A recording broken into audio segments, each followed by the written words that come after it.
दुईदिनिया ओडिशा गस्तरे आसिछंती केंद्र स्वास्थ्य मंत्री जेपी नड्डा। आज संध्यारे से भुवनेश्वर विमान बंदर में पहुंचवा पर तांको स्वागत करथिले मुख्यमंत्री मोहन माझी, उपमुख्यमंत्री प्रभाती परिड़ा, स्वास्थ्य मंत्री मुकेश महालिंग, राज्य बीजेपी सभापति मनमोहन सामल प्रमुख।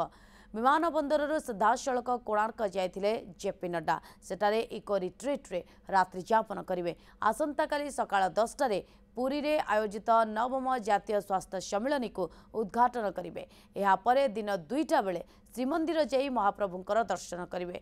पुरी रु फेरी भुवनेश्वर राज्य अतिथि भवन में राज्य बीजेपी वरिष्ठ कार्यकर्ता बैठक करेंगे नड्डा। ओडिशा रे केंद्र स्वास्थ्य मंत्री जेपी नड्डा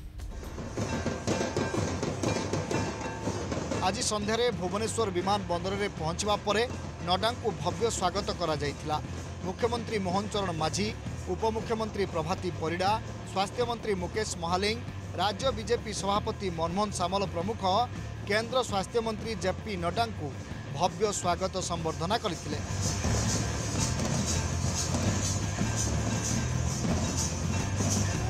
आज विमान बंदर सीधा कोणार्क अभिमुखे यात्रा करथिले केंद्र स्वास्थ्य मंत्री।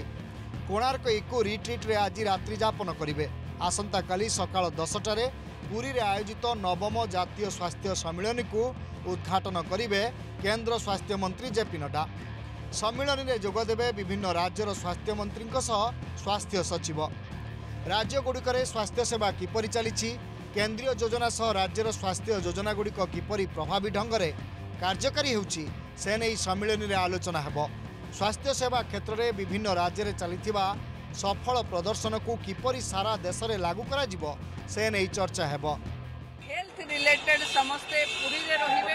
पुरी कोणार्कर पर्यटन को वर्ल्ड स्तर रे विकास करेवा पई माइस टूरिज्म को इंट्रोड्यूस करा जाउछि। सब कन्वेंशन ओडिसा रे होबा ये माइस टूरिज्म रे गोटे पार्ट। नेशनल हेल्थ मिशन तरफ गोटे कार्यक्रम होथरे कि माननीय केंद्र union minister JP Nadda ji ताको इनाग्रेट करेंगे एवं माननीय मुख्यमंत्री मोहन चरण माझी जी मुख्य अतिथि अच्छे। आम ए best practices of India national health mission तरफ जो बेस्ट प्रैक्टिसेस करा प्रथम थर पर ओडिशा प्रदेश रे होची। तो निश्चित भाव में आर आउटकम आमर गोटे सुस्थ ओडिशा सुस्थ समाज गठन पर सहायक। आसंता काली अपराह्न 2टा रे जेपी नड्डा श्रीमंदिर जाई महाप्रभु को दर्शन करिवार कार्यक्रम रही। परे भुवनेश्वर फेरी राज्य अतिथि भवन में 2.5 घंटा रहिबे बीजेपी राष्ट्रीय अध्यक्ष। एही समय अतिथि भवन में बीजेपी राज्य नेतृत्व को भेटी आलोचना करिवे। संगठन और सरकार मध्य समन्वय नहीं विभिन्न दिगरु आलोचना हेबो।